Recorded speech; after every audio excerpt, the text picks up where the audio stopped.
We've got a rolling start for this race, so we're not going to have time to go through the grid. It's a huge grid, but I can tell you there are 3 Nissan Skylines at the front, with the interloper on the second row being the Sierra RS 500. So look at this, what a change of scenery really, isn't it? Because we had cars before that you probably wouldn't recognise. Some of them are 100 years old. Now we've got cars that you probably will recognise. So they're coming up to the rolling start now, and away they go. 1 hour race for the Historic Touring Car Challenge, the Tony Dron Trophy, and the under 2 litre touring cars, all mixed in together. So a real mixed bag from fairly modern saloon cars right the way back to the older, the Mark 1 Cortina there, and the Minis and the Mark 1 Escorts, as they head off through Hollywood, and they're being led by the pole position car, that of started by Nick Whale and shared with Rick Wood. And it's worth just mentioning at this point in the very early stage of this race that one of the supporters of this race is Silverstone Auctions, along with Rick Wood Motorsport, and who's driving in the leading car? Nick Whale, Silverstone Auctions, and Rick Wood, who is Rick Wood Motorsport. That's great. So not just supporting the event but being part of it. And Nick Will, no surprise there, he was on the pole with a 1 minute 13.2, a full 0.6 of a second quicker than our second Nissan Skyline. That's the car of Simon Garrett. The field though, what a beautiful sight it is. 39 cars on this Historic Touring Car Challenge Tony Dron Trophy race, and already there are with us onto the start-finish straight, and a movement down there, the RS 500 Sierra just moving ahead there, car 60 of Wright and Coyne. The RS 500 just moving into that position, into third, but it's Nick Whale that leads. The Capri of the number 16 car, of Steve Dance, has moved up into second, and that's a great drive, 6th on the grid and already up to second, and he looks like he's not letting that Nissan get away from him. And another Nissan behind him in the Advan colours, and another one behind that in the green car. So as they come down to the old hairpin, that's real muscle here. But the Nissans are turbocharged. The car in second place, Steve Dance, is not turbocharged. That's a Capri from an earlier era of touring car racing with a 3.4 litre engine, very powerful, and raced in the European touring car scene in period very successfully indeed. And here it is mixing it with the Nissans and also the Sierra, which started by the Mark Wright, the builder of the car. We'll hand over to Dave Coyne later on. That Sierra's in the mix as well, and many of you may remember the Sierras, the RS 500s, being dominant in the British Touring Car Championship a few years ago. Here comes the 2 Nissans now, with the second, the Advan coloured car, the black and red car, having got past the Capri of Steve Dance, so that's now in third place. And Steve Dance is in surrounded by Nissans at the moment, because he's got 2 of the Nissans ahead of him. Simon Garrett, in fact, puts in the fastest lap of the race there on lap 2. But and a trouble for the Alpha 43, car 43, looking like it's trailing back to the pits in a very, very smoky condition. That's Ian Guest. Ian and Frank Guest down to drive the GTV6. That's making its way back to the pits as a change for the lead has taken place through the Craner curves, and it's the red and black car 37. That's Simon Garrett, who started high up the grid, and he lost out at the start, but he's certainly making up for it now, Alistair. It looks like he dropped down the order ever so slightly, but now he's found his pace. And we're starting to get a build-up of cars in this lead battle now. We've seen this so many times this weekend. A few cars in the lead battle in the early laps, and then they gradually increase in number, and we've now got the second of these 3.4 litre Capris coming up behind at the back of this group, and Mark Wright has been shuffled down a little bit in the Sierra there with the Motorcraft on the side, period livery. Then the 32 Capri comes up behind. That is started by Mark Farmer, ex-British GT driver. Now we've got another Sierra coming into the mix as well. This is in the red colours of Midland's Ford dealer Brooklyn that sponsored the car in period, and it's coming through to get past Mark Farmer as they go down through Redgate, and that car is the number 1 car, the red car, and that is driven by its owner, Craig Davis, but none other than taking over. It's got 15 on the side, but if you've got your online programme, it's number 1 in the programme. That will be taken over by none other than touring car legend Steve Soper. What a thought that is, that Steve will be taking over that very car. And I remember Steve Soper, of course, in the Eggenberger cars back in the period, so not a stranger to the RS500 Sierra back in period. What a beautiful shot we've got there from our camera team there up at Capris. The cars just coming into view, and those Cologne Capris, as they were known as, with the big wide arches heading down towards the chicane. This time we've got the 2 Nissans leading, Garrett already making ground, and the gap last time across the line was 1.4 seconds. It's looking bigger than that, as the Farmer and Wilmot Capri there in the very splendid white and blue livery came through. Looks like a challenge for this time the green coloured, the 155 Middlehurst. I think it's not Andy Middlehurst who started that car, yes. though, is it? It is. Yes, it is. It is Andy Middlehurst. He's gone down the inside of the Capri. Car 16, that's the Steve Dance car, that was hanging on to that 3rd place. We've now got a Nissan 123. Indeed, yes, and Andy Middlehurst, a period touring car driver as well, who has continued his racing for many years afterwards and really enjoys it. And we've now got, as you say, those 3 Nissans. Rick Wood is the builder of, I don't know whether the green car is one of his, but certainly the first 2 were built by Rick Wood's company. And they've appeared on the scene in the last couple of years. What did Steve Soper call them yesterday? I just forget what he called them. They were called in period very, very powerful cars, and they blew everything away. And, it wasn't a Godzilla. That's it. That's Godzilla, the one. Yes. Sorry, I just couldn't recall it. I don't know where that name derives. I mean, Andrew Marriott's he's got the lucky job of being down in the pit lane with these cars when we start seeing it. Now we've got a pit stop race with cars being shared. And it's our usual pit stop window opening 20 minutes into this race, and then it closes 40 minutes, so a 10-minute window and a minimum of 60 seconds static stopped on the pit apron. So we'll keep that monitored, but we are going to see mandatory pit stops. That you called it the confusing part of the race. It does kind of do that on our timing screens until the pit stop phase settles down. Now, I owned a Capri like that, the Mark 1.5 with the bonnet bulge. That's just gone through there, the blue and yellow car down the field. The Alpha seems to have stopped smoking. Not an unfamiliar sight. I think that's the same Alpha GT V6 that we saw earlier smoking. But there's the number 75. And I'm going to call that a fan favourite because I'm a fan, and that's one of my favourite cars. Simon Evans, James Littlejohn, and it's the RS 2.6, the RS 2.6 from 1972, that car, and I had a 1973 Mark 1.5 Capri. Didn't have a 2.6 engine in it though. We've got an interesting shot now with 2 early minis being passed by the Godzilla, which I'm told by Duncan it just smashed everything in its path. That's why it was called the Godzilla. Right, I see. And it's smashing the minis at the moment, but of course not surprising. Now that green mini is just passing 115. We had a nice shot of him earlier. That's Graeme Churchill. Should have been sharing with Peter Baldwin, but sadly Peter not taking over that car, but Graeme will drive it to the finish. Here he comes down. Graeme Churchill has been driving minis for as long as I can remember, and that's quite a few years. I'm not 100% sure of his age, but he's, I would say, certainly in his 70s. And don't be surprised if that car is towards the sharp end of the class that it's running in. A very, very quick driver. Lovely shot there with the heat haze now. It's a beautiful day here at Donington Park for the Donington Historic Festival, and we're really seeing that heat haze as the Mini heads off towards that lovely shot over the rise. Coming through, 2 Godzillas coming through, followed by Cologne Capris and also the RS500 Sierra Cosworth. So real muscle coming by. And a couple of the BMWs there. Now we both remember these racing in period. The M3, known as the E30 shape in BMW language, but this is the M3. We may all recall that period of time when Tim Harvey took the British Touring Car Championship in a similar car to this, an M3. But Steve Soper was the headlines after that, coming together with John Cleland. That's probably one of the most watched videos in motorsport.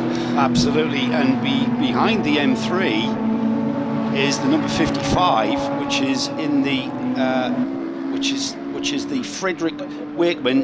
He's sharing the car with Pat Blakely Edwards. PBE's out again. It's the CSL version, the Batmobile version of that car. That was it's in the Jägermeister orange colours, and it's just gotten ahead of the M3 ahead of it. Now those cars didn't race together in the same series. The M3 came a little bit after that. In fact, the PBE car, the CSL, from early mid-70s, and that was kind of the car that you would see in the European Championship. The 1, 2, 3, though, that's the Nick Whale car, has pulled off to the side. Now that's Nick Whale was at the time running in third spot, so the car that led the field off from the start now pulling off with a problem, and another car into the pits, one of the BMW M3s we've just been talking about. Now that is too early for it to be its mandatory pit stop window. And there's Nick Whale having climbed out of the Nissan, and impossible to guess what might have gone wrong with that car for him to pull off. Clearly something mechanical. The top of the list would be a turbo failure, because they are prone to that. They run at such high pressures that the turbo can fail. Oh, and one of your cars off into the gravel, the SD1, which we well remember from our time in touring car, watching touring car racing, and that's in the Patrick Motorsport colours, the Midland Rover dealer. That's the Robert Aldershaw, or Aldershaw. It's the SD1. It's a 1981 car, and that car has gone off into gravel, as you said, Alistair. Now, my fear is that car cannot be driven out of that gravel trap, which might bring out the first of our safety cars. Oh, there is a Chevrolet Camaro just being overtaken by our leader. And it's that was unfortunate. I think that's broken steering on the BMW. I think the Camaro was trying to get out of the way of the leading car coming through, and turned left and didn't see the M3 BMW on his outside, and just caught the front, and it looked as though that front wheel had broken. That'll be the steering link, won't it, that will have broken there. And they're still trying. The marshal's working. It's not going to be a safety car. It looks like we're going to have local yellows. There's the BMW. That's the 19. Mark Smith. Mark Smith, an expert, a specialist in preparing these M3s. Maybe he's okay. Maybe his steering's fine. I was with you on that one, Alistair. It looked like he got hit in the right rear. Or maybe his steering isn't fine. Yes, maybe that right-hand wheel is probably not connected to the steering mechanism at all. The tie rod linking the steering rack to that right front wheel looking like it's broken. And that was an unfortunate incident there. It was, you couldn't really apportion blame other than the Camaro making contact, because it was jumping out of the way of our leader. Our leader still remaining at the front of the field. Simon Garrity got into the lead very early in this race, and he stayed there, and he continues to increase that lead. It's up to 5.4 seconds last time round. From this battle, yeah, just coming into the chicane, which is the second of the Nissans that's still running. That's the Middlehurst Bailey car, started by Andy Middlehurst. As we focus on Patrick Blakeney Edwards, now we're focusing on the Camaro Z28, which in the hands of ex-motorcycle racer Stuart Graham took many wins in touring car racing, often in the black Fabergé sponsorship colours, but this car finished in the Simonized colours, which was also run in period, and that car is the John and Jack Young car, started by John Young. It's great to see. That car is one of my favourite cars.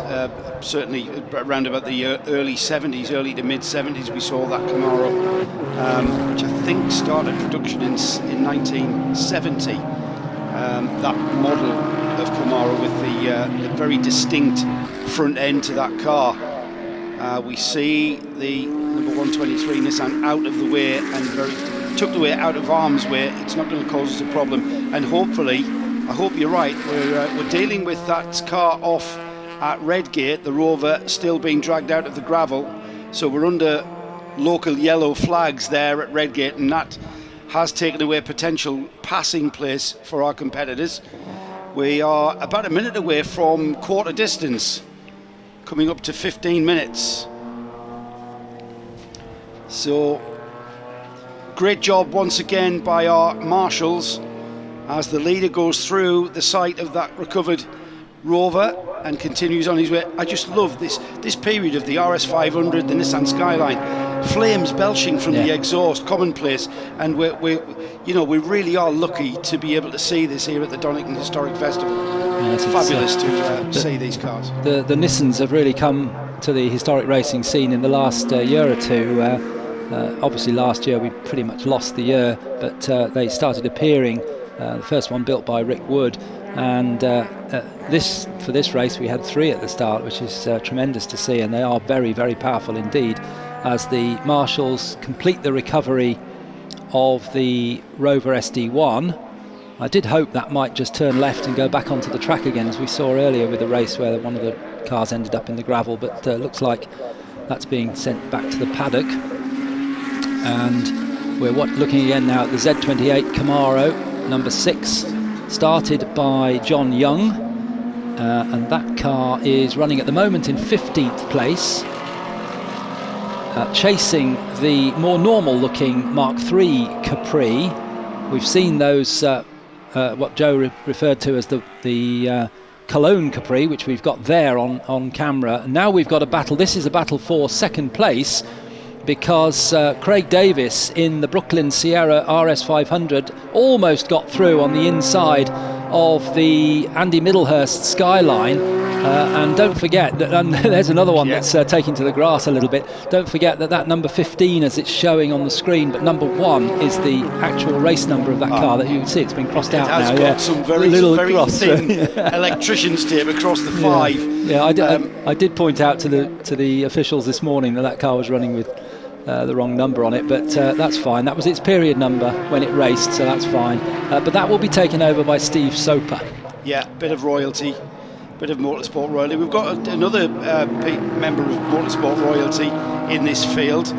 He's in the number 71 Mark 1 Cortina. We're going to hopefully try and catch a glimpse, but we've got a Le Mans winner in our midst. Guy Smith is at the wheel of the family Mark 1 Cortina, and Guy winning at Le Mans in 2003 in the Bentley,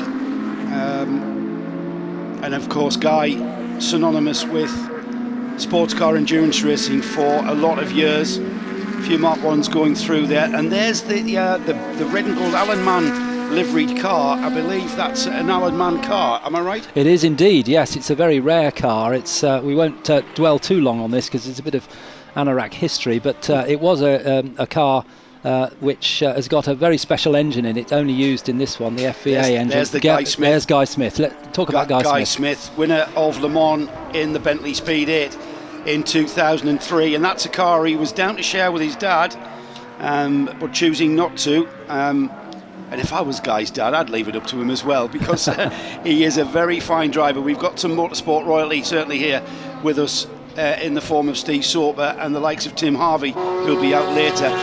Guy in 15th spot overall. He's in the Mark 1 Cortina and leading the class as well. Lotus Cortina, actually. Now, we had our family car was a Cortina Mark 1, but it wasn't a Lotus version, and it had 4 doors. But it was still a Cortina Mark 1 back when I was a kid. Yeah, this sort of Mark 1 Cortina was handed to Colin Chapman of Lotus to make it into a more competitive car. Ford could see that racing, what did they used to say, win on Sunday, sell on Monday, and it was certainly true then. And quite a lot of suspension work, body lightening, and more importantly the Lotus twin cam engine fitted into the front of this family saloon, which you were more used at the time to seeing with a little sort of 1500cc or even smaller engine pootling around on the roads of Britain. But give it to Colin Chapman and we've got a race winner on our hands. And especially give it to Colin Chapman, who then has a driver of the ilk of Jim Clark, none other, and some great iconic pictures from that period of Jim Clark virtually on one wheel through some corners. Yes, very, very normal for them to lift the inside wheel. It doesn't seem to happen these days. It's all about suspension settings, I suppose. It is, yes. We're looking here at the Rover SD1, finished in the Marlborough sponsorship colours. That was we saw some evidence of Tom Walkinshaw yesterday with one of our displays. Tom Walkinshaw breathed on the SD1 for Rover and made it into a winner, and it became dominant actually in UK racing, but also overseas as well. Very, very effective car with the 3.5 litre V8 engine. It was very effective, not just in the British series, but also in the European Touring Car series at that time. Slightly different specification to how they ran in the UK, but that's a great example in the Marlborough livery there. And through Schwantz there. That's another car that you can link to Mann. Yes. Soper, Jeff Allen. Didn't pretty much race every touring car in that period. Yeah, just he was needed by teams to win races, and he just professional driver, superb driver. I've read an article recently where it was said that he was the best touring car driver ever. Yes, just totally professional. Got on with the job very quick. It would be a tough debate actually to go against that decision, and it's the sort of thing that we could debate. When we can, we'll debate that one around a pub table with a few pints on the table. Let's head down to the pit lane for the first time this afternoon, and Andrew Marriott in this race. Yes indeed, I found one of the big names in this race, Andrew Jordan, former British Touring Car champion. You're out of the BTC now, but you built up a fantastic business building these cars for this sort of racing. Yeah, absolutely, yeah. After 12 years in the BCCC, it's different not to be in it. Actually quite enjoyable and relaxed. So as you say, we've got a huge amount of cars now with our business. We're over 40 cars we're operating, and it's just great fun. I love the build process, and I love people seeing customers enjoy their cars, but I also get to drive a lot of them as well. So I'm in with Roy Alderslade today in his Cortina in this race, and then his Daytona Cobra later on. So can't think of many better ways to spend a sunny Sunday, really. Well, you don't see with your crash helmet on yet. You're pretty relaxed, Andrew. What time are you getting into the car? We'll call Roy in at halfway, so he'll do half an hour, and then I'll get in, and he can have a drink and a cool down before he gets into the hot Daytona for his first stint in the 3-hour race. We're just going back to the last race of the day, the big 3-hour race. I mean, it's big excitement for you because it's a new old Cobra that you've built, and the car's looking very competitive. Yeah, it was. I was really focused to try and get pole at his first race, which we did. So, but it's Roy's first race like this. You can really feel the atmosphere in the garage and stuff with the refueling pit stops coming up. So, yeah, if he can have a good race and we can get to the end, then I'll be happy for him. Andrew, thanks very much. Go and get that crash helmet on. Just over there, look, Steve Soper. He's already ready. The hero of so many touring car races. But let's remember he raced prototypes at Le Mans. Terrific history. How great to see Steve still here, still loving it, still competitive. Back to you up in the commentary position. Well, the Nissans might be quick, but they're also fragile. We've already lost the number 123, and now we lose the race leader. Simon Garrett has pulled the number 37 Nissan Skyline off track to driver's left, and I think that's the run up to McLean's. In fact, not very far to where we saw the demise of the other Nissan Skyline. So that means Andy Middlehurst has inherited the lead of this race overall. He's also in a Nissan Skyline, so fingers crossed, because if we lose another Skyline, that means we have lost them all. He's leading. There he is, the green liveried car, number 155, into the chicane, and he's got 5 seconds. We've just seen Steve Soper looking very relaxed and composed, waiting to take over that number 1 Sierra RS500 from his teammate, and that car now in second place. So no pressure, Steve. You've got a race on your hands, and you've got that bright green Nissan Skyline to chase down. The pit lane opened about 4 minutes ago, I think, Alistair, but right now we haven't seen any. And as I say that, here comes the number 1 into the pits. If you had Steve Soper as your co-driver, would you go for the earliest possible driver change? Yes. No, I think you probably would, yeah. Craig Davies handing over there. Craig, it's his car, and he's built it, and Steve sharing it with him, but Craig happy to hand over his own car to Soperman, as he's often known. Car number 1, and that's the red Brooklyn liveried RS500, which became so dominant in the British touring cars that effectively they changed the rules, and it no longer competed, but it was tremendously successful in rallying as well. In Brooklyn also sponsored Phil Collins in British Rally Championship in the same car. They were a very expensive formula, weren't they, at that time, the RS 500s and the like. Now there's the number one. Yeah, going out, so out onto track goes. We're going to debate it over a pub table, but let's say for the moment that Steve Soper coming out on track now in the red Sierra. I'm not disagreeing with you, Alistair. It's just a great idea for a debate over a few beers. We have Le Mans royalty in the shape of car number 71, which I think we've just picked up. Well done to the producer, because Guy Smith is Le Mans royalty, having won Le Mans. Steve Soper, just come on track, is definitely touring car royalty, one of the greatest of all time. So we're watching Guy Smith. There's Nick Whale. I wonder who he's on the phone to. And you know what, Steve Soper, not a stranger to LMP prototypes and the like. I remember Steve having a huge crash in the BMW LMP in about 1999 at Sebring. Yes, yeah. I was there. I saw him actually. I heard the bang as he hit the barrier big style.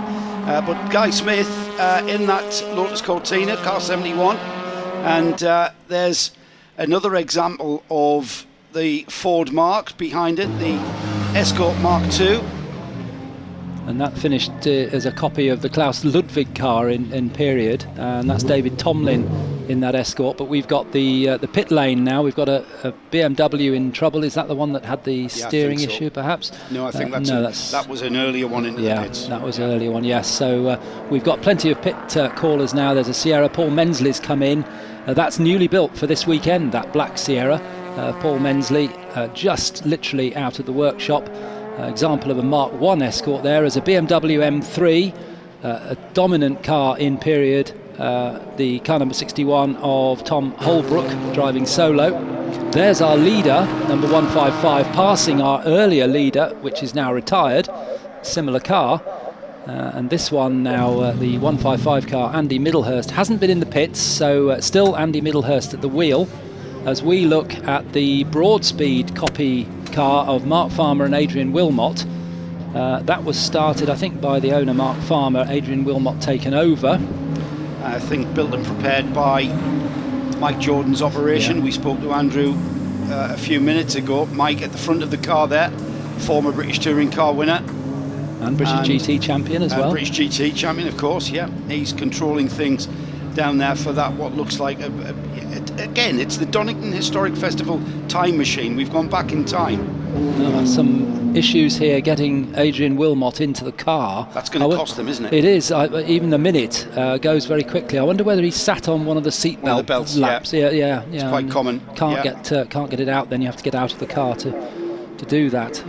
So we're looking now at Graeme Churchill has had a spin. That's really, really unusual, and I wonder whether that was a mechanical failure, because Graeme is jumping straight out, and that is at the chicane, I think, isn't it? I think that's the old hairpin. Is it? Oh, yes, you're right. By the attitude of the car. Absolutely, definitely. The old hairpin. So we've lost a Mini at the old hairpin. It looks like the spin began way before the apex of the corner, and that car, I think, will more than likely bring out the safety car. Yeah. It's right on the edge of the track at the bottom of the old hairpin, a very fast part of the track, and I'm not sure whether I've just seen a Lotus Cortina get very sideways. I think there's oil down. Yeah. I think we may have problems with the track surface there. I've seen some as the cars went out of shot from the old hairpin, I think we may have an issue there. Yeah, I wonder, the way Graeme Churchill got out of the car so quickly, admittedly he wouldn't think he could drive it out of there, but he may have felt that it was worth waiting for the recovery crew to come, and that suggests that perhaps the oil is from his car. Maybe he had a blow up as he went down through the Craner curves. Very fast part of the circuit. We've got the safety car though, we thought so, and I wouldn't be surprised if we have got a slippery surface flag down at the bottom of the hill, but I believe we might have Andrew Marriott in the pits as well. Yes, that's where I usually live. I've got Mark Farmer with me. We've seen him racing Astons, but this Capri going very well, Mark. Sorry, say again, I can't hear you. car was going very well. Yeah, well, to be honest, I felt like I was all on my own. I got no idea what position I was in. But there were a bunch of cars in front that pulled away, but it looked like all the Nissans broke down. Is that what happened? Huh? Two of the three. It's so difficult there. Two of the two. P2. Okay, well that's pretty cool. Yeah. So that's war of attrition then, I guess. Well done. Thanks very much, Mark. Thanks. Thank you, Andrew. Obviously, things very, very difficult down there, especially at the moment, with the majority of the field taking advantage of the safety car situation to take in what is their mandatory stop. We are recovering the Mini from the outside of the old hairpin, so there'll be more action in the pits. And You had a car like that. I did. You did. Mine was yellow though. Oh, yeah. Well, you told us that earlier. That's the RS 2.6 Capri. Mine had a 1.6 engine in it. It was an overhead cam though. Yep. It was quite innovative at the time. So I noticed we've got a few Escort Mark 1s. Now the Escort Mark 1 is kind of recognisable and synonymous with rallying, and it was a circuit racing car. Absolutely. Frank Gardner. Gardner won the British Saloon Car Championship in the Alan Mann car. It also ran at the races like the Daytona 24 Hours. Into the pits has come the leader. There is the remaining Nissan Skyline into the pits in that bright green livery. And I know Andrew Marriott's not far from there. We may get a word with Andy Middlehurst as he helps his teammate into the car and that pit stop. Now the pit stops are mandatory, like we say, and the reason why we have the cars needing to remain static for 60 seconds is purely on the grounds of safety. This isn't professional racing. There's no reason to hurry things on, and it gives the competitors plenty of time to ensure that their teammates will take over the cars in safe conditions and then get out there. Slippery surface flag down at the old hairpin. That'll be getting some attention from our marshals as the safety car continues round. And I think you may have been right, Alistair. I don't know whether it's cause or effect, whether the Mini has gone off on some oil down there or whether the Mini is the cause of the oil. Leader out of the pits though. Pit stop served, and you know what? That is going to be very beneficial to that leading Skyline. Andy Middlehurst now handing over that car to Jonathan Bailey, and having served that pit stop under a full course caution, under a safety car situation, it's going to mean it's lost a lot less time than it would have under green flag conditions. So let's head down to the pits now for more. Indeed, and I've got Andy Middlehurst here. He's just having a bit of a debrief at the moment. Andy, who we've seen so successfully racing in the Lotus 25 in the past, winning at Monaco there. Well, 3 Nissans started, only 1 left. Yeah, the best one's there still. Yeah, I'm not too sure they'd pulled off the other 2 cars, but I was looking after the car a lot to begin with, so it lasts the hour, so anybody can sort of get on with it and kill it in the first sort of 20 minutes. Oh, is it running fine, running well? Sorry? Was it running well? Yeah, it's the car's going well, and Jonathan's in it now, so hopefully we keep the lead. Oh, last weekend we missed you at Monaco last weekend. Yes, Monaco went. Fortunately, the entries were pulling out, and then the UK was difficult to get there, so we decided to pull out at the last minute. So it's a nice day here as well, as nice as Monaco. And Andy, your co-driver, can he keep it in the lead? Hopefully, yeah. Jonathan's not as experienced as me, but he's a quick guy, and he's a nice, safe pair of hands. So just get it to the end. Thanks very much. Very few people are as experienced as Andy Middlehurst. Absolutely right, and Andrew, and always great to talk to Andy. Some pit stops continuing. While you're down there in the pits, it would be nice to see if you can find Rick Wood, who is out of the number 123 Nissan, one of the early retirements from the lead. So I know Andrew's listening to the broadcast feed, of course. Rick Wood, who will be back to the pits by now as we continue. Our safety car continues. and the safety car, the Jaguar F-Pace, and thanks go to Jaguar for providing our safety car, which has had it hasn't had a huge amount of work to do, I'm pleased to say, but it's good to see it on our screens. We don't want to see it too often, if you know what I mean. And it's also our pace car as well for our rolling start laps as the marshals go out on track. Now what they're doing here is attending to that, what we think is oil on the track, and maybe Graeme Churchill it was who dropped that oil.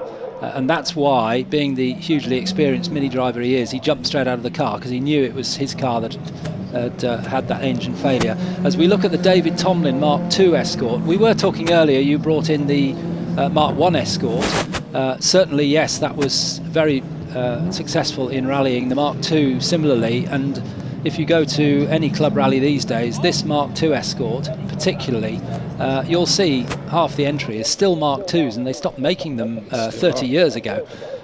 So David Tomlin having some problems there. That car was actually built by Mark Wright, who's in the Sierra Cosworth. And that's a Group 2 spec Escort Mark II, isn't it? The sort of car Zach Speed, it's got the Zach Speed livery. Yeah, that's the car right. we would have seen Zach Speed running the European Touring Car Challenge. And that one's a copy of a Klaus Ludwig car, which Zach Speed, exactly right, yes.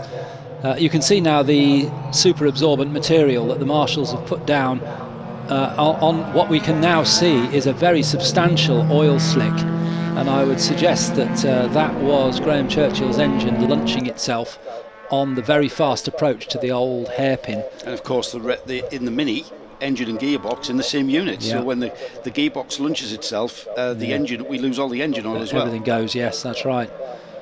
So Mini being followed by the Sierra. It's going all the way back up towards the Craner Curves from the old hairpin, and I did see when we saw the Mini spin, I was pretty sure I saw some very sideways action from cars that were then coming through, so that track very, very tricky indeed. Very experienced marshals. You can see how they're working as a team. The marshal at the front kicking the ground, just feeling for where that oil starts and stops, and then the marshal behind dropping the super absorbent material, the one behind that with the brush, just brushing it in. They work as a team. Murray Walker used to say often that the British marshals are the best in the world. I wouldn't disagree with that. As we see, there's that Mark II Cortina. The Alan Mann car. The Alan Mann car, which I started to talk about earlier on. Didn't run out of time because something happened in the race, but that car is an ex-Works Team Lotus car. This is the red car with the gold roof, which was synonymous with a private racing team, but they ran Works cars, and it was Alan Mann Racing. Alan died a few years ago, but his son Henry still races to this day, and you can see on the side of the car Alan Mann Racing Byfleet, which is where they are, and that car was built by the Works with a very special Cosworth 4-cylinder engine and raced in period by Paul Hawkins, Jackie Ickx and Frank Gardner, and took 2 class wins at Silverstone and Brands Hatch in 1967, and then in 1968 was run by Alan Mann for Frank Gardner in the European Touring Car Championship and the British Saloon Car Championship. So it's a very historic car, and as far as I know, that's unique. And we saw it here, I think it was 2019 for the first time. It's back here this year. And it ran at the Thruxton Historics did last it? Season, yeah. Good, yeah, good. Yeah, I think Dave Coyne actually drove the car. And there it is again. CTC 24E, lovely. Racing cars in period used to have number plates on them. Yes. And a lot of the shots of Grand Prix drivers like Jim Clark and Graham Hill, who drove for Lotus in Grand Prix racing, but also in saloon car racing for the team, for the Ford team with the Lotus engined Cortinas, with registration numbers on them. Now the safety car light is out, and we are about 90 seconds away from the pit stop window closing. That's become an irrelevant fact because everyone has now served their mandatory stop, and the safety car has peeled in. A Batmobile Mini was the first car behind the safety car, and that will lead the field through.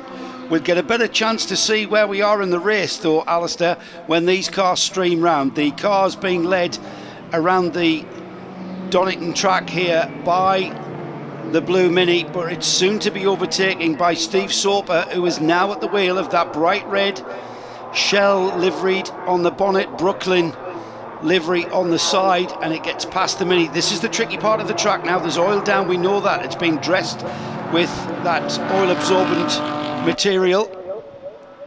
And there is Steve Soper at the wheel of the Sierra RS 500 Cosworth.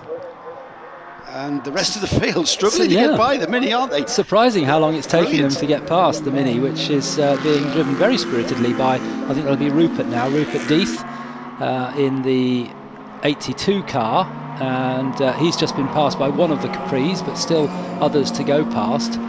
We'll need to wait perhaps until the end of this lap to get a real feel for how that safety car has affected our the gaps between the cars. It won't have changed the order anywhere, because they can't overtake during a safety car unless they get delayed in the pits, perhaps a slightly slower stop. But we'll find out now what the gap is between the cars.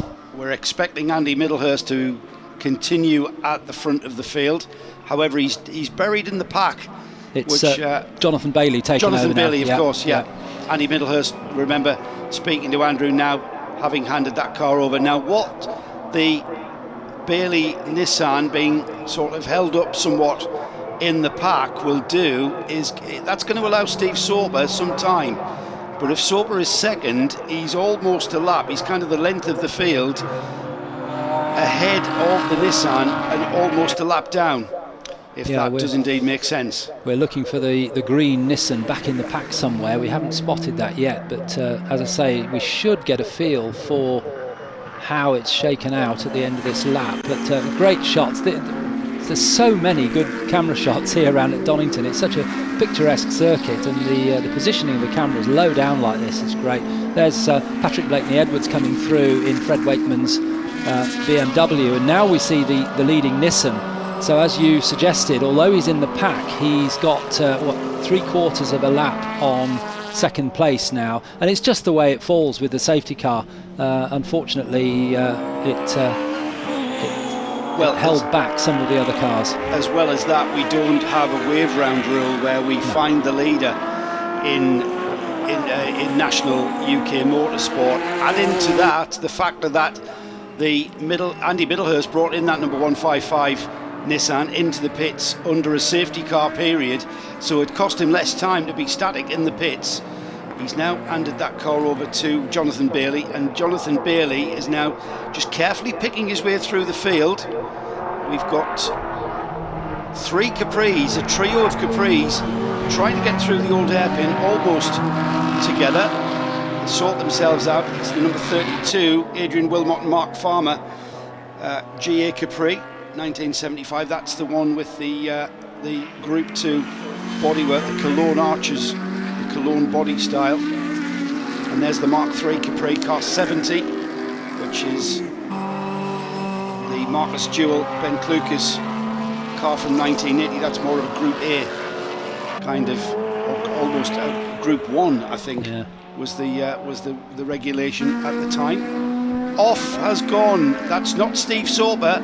That's a car that Steve Soper ran in period. That is the number 18, Darren Fielding, E30 M3 BMW. It's got Steve Soper's name on it because Steve Soper was the works BMW driver who drove that, so a problem for that car. Hopefully that car has been parked in such a place where it won't cause any problems. 17 minutes remaining of this historic touring car challenge. It's for the Tony Dron Trophy. And a big thank you to Silverstone Auctions and Rick Wood Motorsport, who have supported this series for 1960s, 70s and 80s touring cars, and they're great to see.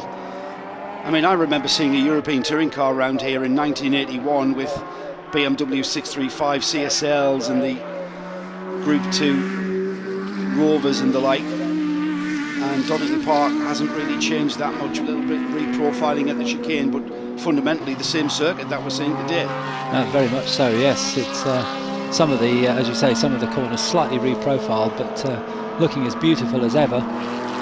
And there's we now know the gap first to second, and it really did favour the Nissan in the safety car period, because Steve Soper is 53 seconds behind. He's much quicker. He's 2.2 seconds quicker a lap than the leading car, but we've only got 16 minutes remaining, and a 53 second gap. So unless Steve Soper can find another gear, which is possible, Steve is a great touring car driver, but I don't think he can close the gap fast enough. But we'll keep an eye on that. In third place is the Sierra Cosworth of Paul Mensley, number 22. And then there's that number 32, Adrian Wilmot, Mark Farmer, Capri. That's the blue and white one, the Cologne bodied car. There is Steve Soper just coming out onto the back straight now, heading down towards the chicane. We'll see what the gap is. You mentioned that was 53 seconds. Yeah. The only thing that Steve Soper could have maybe taken advantage of was having a completely clear track ahead of him. When the safety car cleared, he had no cars whatsoever in comparison to Bailey, who had to feed his way through. He's taken a couple of seconds, that's all. Capri off. That's the Hermitite coloured car, is it? Yeah, or is that I think that's actually number 15. Is it is that the Frank and Benny car? John Spears, Tiffany Dell. Yeah. Oh dear. Tiff's luck this weekend, Yeah. I've got to say. Yeah. If it wasn't for bad luck, he'd have no luck at all. Yeah, we're looking there at the number 5 Capri, which is in the Tony Dron Trophy part of the race. That's Costas Michael driving that. Finished in Motorcraft colours. Motorcraft being the parts division of Ford Motor Company, and also Autocar on the side of the car there, the magazine, and that very much finished in period livery. Well remember watching that type of Capri winning the Spa 24 Hours on the old Spa circuit, driven by our own Gordon Spice. The last time the race was run on the long 8.5 mile circuit, 1978, and it was a car very, very similar to that she shared with 2 Belgian drivers. I remember seeing that Gordon Spice racing Capri race in the British Saloon Car Championship. It was a lot of the British drivers went across to Spa to do the 24 hours, and in that year Gordon shared with the Martin brothers, the Belgian drivers. So and whose son Matty Martin is a Works Aston world champion, and a big moment there for nearly for Paul Mensley. Very sideways, but he's being chased by the Farmer and Wilmot Capri. So that's a battle for third place, and that's Adrian Wilmot on board, as we know, because Andrew spoke to Mark Farmer a few minutes ago, and that's a battle for third place. So we've got the Bailey Nissan around 50 seconds ahead. Then we've got Soperman in the red RS500 Sierra chasing. Then we've got this battle for third place. That Capri looks to be a little bit quicker, doesn't it? It absolutely does. 2 cars from the Ford stable, but from very different periods, and the Capri actually showing better grip, completely so much more grip than the Sierra Cosworth through McLean's, already out of coppice and heading down that straight. I think it's the Ford Capri that's going to eke out an even bigger gap by the time we get to the finish, which is in fact only 12 minutes away from checkered flag time. And it's Adrian Wilmot turning the Capri into the chicane, and the number 22 of Paul Mensley. He'd not want that car to get away, but even the awesome power of the RS500 still not enough for the Capri to get on terms with that. That's a 3.4 litre Capri that just pulls away from that turbo Cosworth. And that engine in the Capri, the 3.4 litre, was developed by Cosworth, the same company that developed the Grand Prix engine, but also the engine in the Ford Sierra behind. And now we've got all sorts of Fords on screen, with the Mark I Cortina being chased by Soperman in the Sierra. That's chasing the Mark I Escort, which in turn is chasing the Mark II Capri. And look at the speed of Steve Soper, just scythes his way through, running around probably 500 horsepower in these Sierras. They may have tweaked it down a little bit just to make it more reliable, but that's the sort of power they were running. And then we've got the Cortina again in shot there, with the Mini just behind. And there's the number 71 Mark 1 Cortina of Guy Smith, who's just dropped out of the top 10. He was running 10th, but Richard Dutton in the Escort Mark 1 just getting ahead of him. That's a battle. That's another battle. That's another battle that's developing. And Richard Dutton, of course, no stranger to national and international motorsport. Fortec being the team that Richard formed and ran for many years, being the team to be with in the likes of the single-seater junior formula. But we might even have another battle developing. That's the 81 BMW. That's a little bit further down the field off the screen there. No, that's a battle we've picked up there now. BMW versus Capri. Oh, that's 61. Sorry, 61, yes, and that is a battle. Yeah. So little battles breaking out all throughout this field, and they're running out of time. 10 minutes remain. That's for 5th place. Between the 61 Tom Holbrook BMW and the 75 Capri. He's the Escort Mark 1 versus Cortina Mark 1, and just ahead of them they've got a Capri. So there's the Lotus Cortina of Guy Smith chasing Richard Dutton in the Escort Mark 1. That Capri is not a race for position though, so that's a 2-car battle, as is this number 75 Capri chasing the BMW M3 car 61. They are further up the field though. That's a battle for 5th and 6th. 3 versions of the Ford Saloon models there chasing the ever-present Minis, and Guy Smith is thinking that I can get Richard Dutton at one of these places. He's just keeping his Cortina, which is an earlier car than the Mark 1 Escort. The Cortina came out in the early 60s and the Escort in the late 60s. A smaller car as well, a little bit lighter I would imagine, as we go back to see the Hepalite Rover SD1 running number 20 in that's in the hands of Tim Clark, son of Ken Clark, who started the car. Ken Clark built the car, and he was a period TWR technician on these cars, and he's built this as a copy of the cars that he worked on for Tom Walkinshaw Racing when they were racing in the Touring Car Championship. So back to the lead of this race. We've kind of neglected the leader, Jonathan Bailey, now at the wheel of the Nissan, and the gap when the safety car was brought in was 53 seconds. It has been reduced ever so slightly by Steve Soper, who has reduced that gap down to 49 seconds, but still a job too far really for Steve Soper to challenge for that lead. The number 20 Rover on our screens at the moment, a little bit further down the field in 13th. There's the leader. Interestingly, Steve Soper has just set the fastest lap time for the car that he's in with a 1:14.791. Not as quick as the leader has done in the hands of Andy Middlehurst earlier in the race, a 14.314. But the leader is doing mid 1 minute 17s, and Steve Soper is doing mid 1 minute 14s. But he's just going to run out of time, isn't he, Joe? Yes, 7.5 minutes to go. Yeah, only 3 seconds a lap with a 53-second deficit was just a job too far, just out of reach. Steve Soper across the line then, and the gap remains at 47 seconds, just a few tenths out of it, something like a 47.9 down to a 47.2, so not 3 seconds that time by, and he continues round. Here's the leader just coming, and as Steve Soper just went through into Redgate, here is the leader just coming through the chicane and onto the start-finish straight. So the leader virtually coming onto the tail of the second place car. So that was by virtue of the pit stop phase and the way that the safety car kind of trapped the leader and trapped the rest of the field behind it.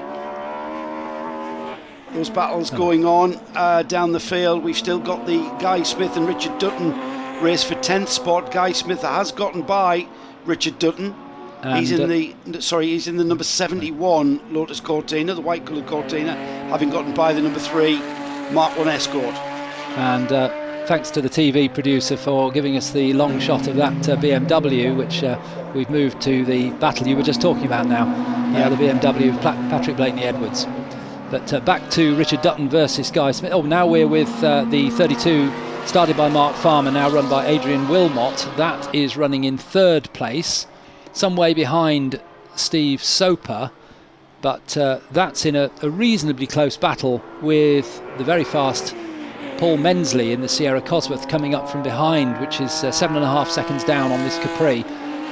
But to many of us, looking at that Capri there just takes you right back to the mid-70s, and really a very powerful car, and looks the part, doesn't it, with that big wing at the back as well. And just look at the width of those rear tyres, so all of that power from that 3.4 litre Ford engine can be put very much to the ground with those huge white slick tyres on that Cologne Capri. Car 32 through the old hairpin, using all of the curb and maul there, using all of the road. He got by the RS Cosworth of Mensley, who now is in 4th spot, and has extended that gap to 12 seconds. Looks like Mensley might be in trouble, doesn't it? Yeah, Mensley's dropped right off, and we all can remember the attrition rate of the period when, it wasn't unfamiliar to see the RS Cosworth and the rest of the field actually blowing turbos. We've seen the attrition rate really affect the Nissans. Lost 2 out of 3. However, the one that has left is in the main spot for and looking very much heading towards a race win. Gap down to 40 seconds though. 7 seconds. Yeah, wow. Absolutely. Yeah, that's some really quick laps from Steve Soper. He's just in the 14s every lap now, which we've said this before, that the professional drivers are able just to keep the times within a tenth.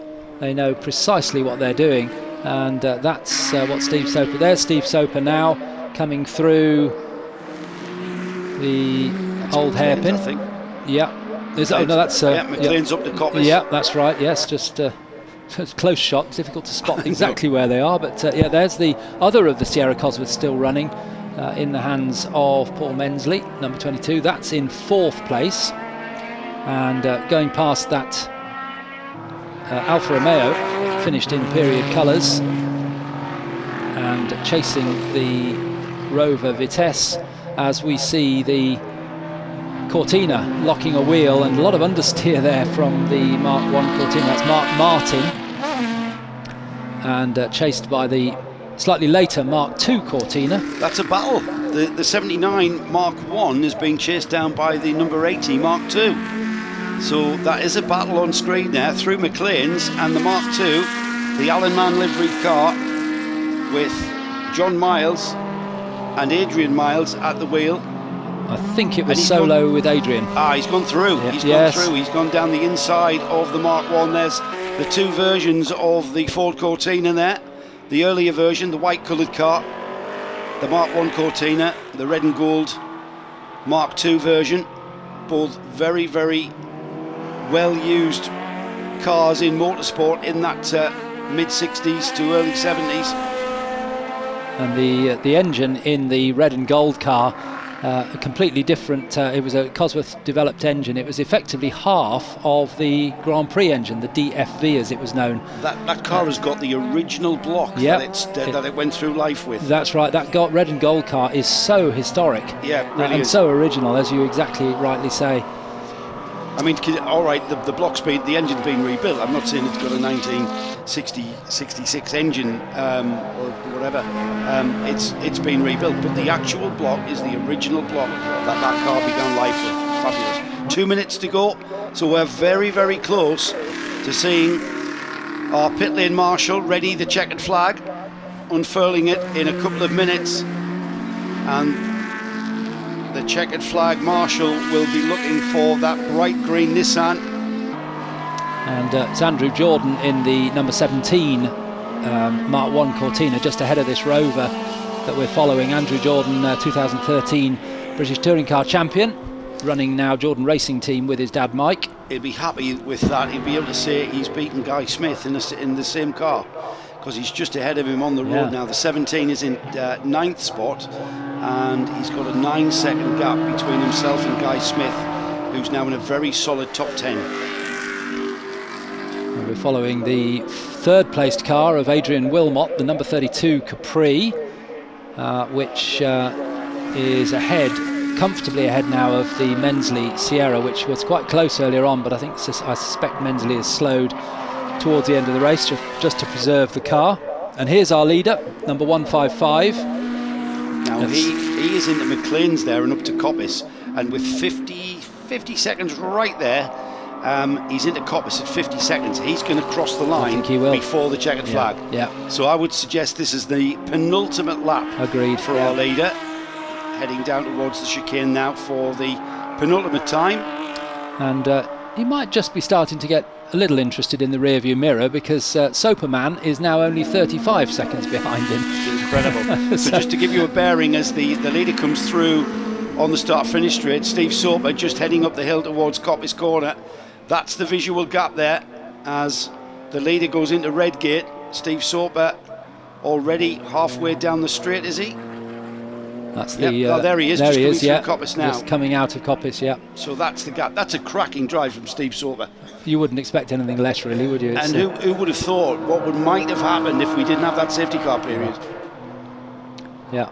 Tremendous drive. So down into the old hairpin comes the leading car of Jonathan Bailey, the Nissan Skyline, one of three, and there's one that didn't finish, and there's another one just around the corner, but the Jonathan Bailey Andy Middlehurst car was reliable, and coming through McLean's up the hill towards Capris. So once through Capris, just the long straight down to the chicane and then the checkered flag. And it'll be interesting to see. Steve Soper got the gap down to 31.7 on that last time across the timing line, so I suspect it'll be comfortably into the 20 seconds when they cross the line for the flag, which is a tremendous drive from Steve Soper.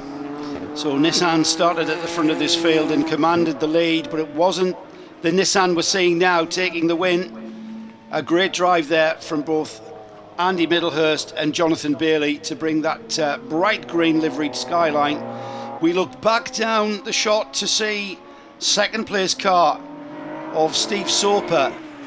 The number one entry, Craig Davies, started the car. Steve Soper will finish. The very splendid looking RS500 Cosworth Sierra finishes in second place, and then in third place we've got the wide arched Capri, the Group 2 Capri of Farmer and Wilmot, who's a little bit further back. Car's already taking the flag for fourth and downwards, so that means as we wait for the Capri to take the checkered flag, we'll have a look and give you a bit of a rundown when the results become confirmed. But there it is, the blue and white Capri, ran by the Jordan family outfit, so we know that car is very well put together, and we know how the Jordans can make cars go very, very fast indeed. And there is a Ford Cortina Mark 1, which is green and white, and that is the colour that our family Cortina was. Could have been your car. No rear window in it by the looks of it. Doors. No, there is a rear window, it's just very clean. Yeah. That's the Graham Pattle started car, his green car taken over by Mark Burton. A couple of Capris in shot now, coming down to complete their race. That's the Motorcraft, the Gordon Spice Racing Sunstrip. I have very fond memories. The Motorcraft car with Autocar across the wing. Those cars already making it round on their slow down lap. And followed by the Esso coloured car, that would be Vince Woodman, would have been in that car in period. So they're making their way down the pit lane. The gap, Joe, at the end, first to second, 28.2. So Steve Soper did manage to get it down below the 30-second mark. And considering that was a 53-second gap when we saw the safety car being brought back in, and that was a great drive from Steve Soper. There is the leader, the winner. Andy Middlehurst started the car, Jonathan Bailey finished the car, and we're about to be able to give you an idea of how that result ended up. Well, that was a win for Andy Middlehurst and Jonathan Bailey, with 44 laps completed in their Nissan Skyline. In second place, Craig Davis and Steve Soper in the RS 500, and as we've just said, 28 seconds was the gap between them after a stirring drive from Steve Soper. In third place, Mark Farmer and Adrian Wilmot in the GA Capri, and then in fourth place, Paul Mensley in the Sierra Cosworth. In fifth place, Tom Holbrook in the E30 shaped BMW M3, like the one that Tim Harvey won the British Touring Car Championship in '92. In sixth place was the the Evans and Littlejohn shared Capri RS 2.6. And then in seventh place, Fred Wakeman and Patrick Blakeney Edwards in that gorgeous orange Jägermeister coloured BMW CSL. In eighth place was John and Jack Young in the Chevrolet Camaro Z28.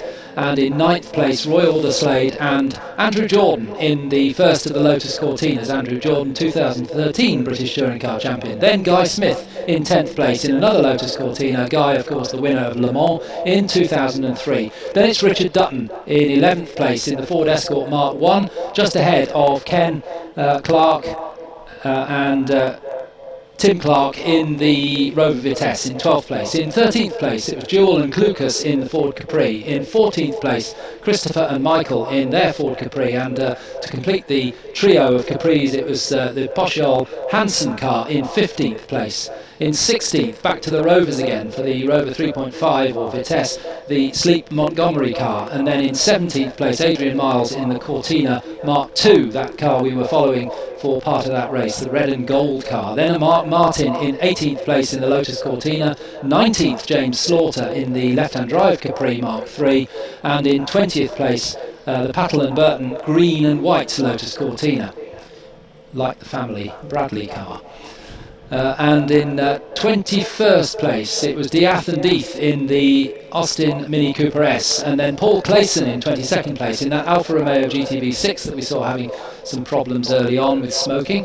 In 23rd place Darren Fielding in the E30 M3, and we're getting to cars now that didn't finish the race. We saw Spears and Tiffany Dell in the Ford Capri, the Guest and Guest Alfa Romeo, the Joe Gomm Mark 1 Escort RS 1600. It was the Guest and Guest car that was smoking, wasn't it, the GTV? And then David Tomlin, Steve Dance, Graeme Churchill and Simon Garrett completing the 30 cars. Thank you, Alistair. Let's head straight down to the podium then for a word with Andrew Marriott and our winners. Well, it's very busy down here because we've got the 4 different categories and most of the winners. I'm going to go back and grab hold of the overall winner, who's just climbing out of the car. This car raced in period by Toshio Suzuki, and so the tall figure there climbing out of the car is Jonathan Bailey. We're going to have to let him get his crash helmet off, which he's just going to do in a moment. I'm going to try and catch his eye. Well, we might just have a word with Andy Middlehurst. Andy, Steve coming in. So, Andy, you set that car up really well for them, and well, your teammate did a great job, Jonathan. Yeah, he did. Very steady towards the end. Steve was chasing him down, but it's like an old touring car race. This, you know, those older ones are still flying around in the same period of cars. Cars or drivers? Yeah, both. Steve, not for the first time in your long career, you've been caught out by a safety car. I know. When he came in, I thought, oh no. And I was working out, I was going lap after lap, and I'd worked out how much I'd lost a minute, and I thought I'd never catch a minute up. It's just, I tried, but it wasn't possible. But we're happy. How can a pensioner be so quick? How can a pensioner be so quick? You lost nothing, mate. Well, they are, aren't they? What's the nickname of them? Godzilla. And Craig,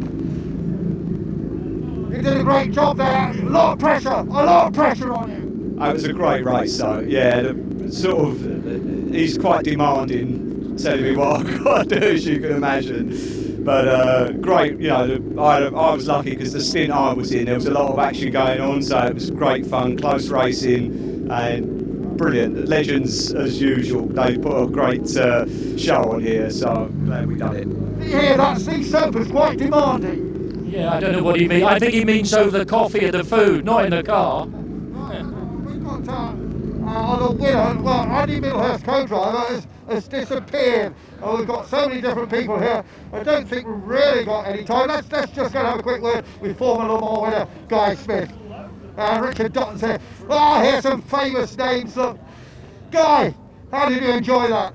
Well, it was really good. I was having a good dice with Richard, my old Formula 3 team boss. So we had a good little battle actually. Couldn't quite live with Jordan; he was just too quick. But we sort of found each other on track, and it was a good race and made good fun of it. Yeah. Now, back in modern racing as well, Guy.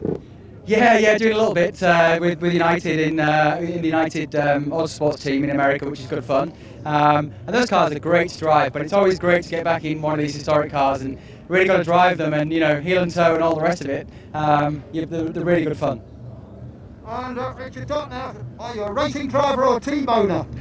Today, a racing driver today. Still a team owner at heart, but it was great. We had a fabulous race together and a lot of side-by-side stuff and lots of oversteer and locking wheels and going across the grass. It was good fun, really good fun.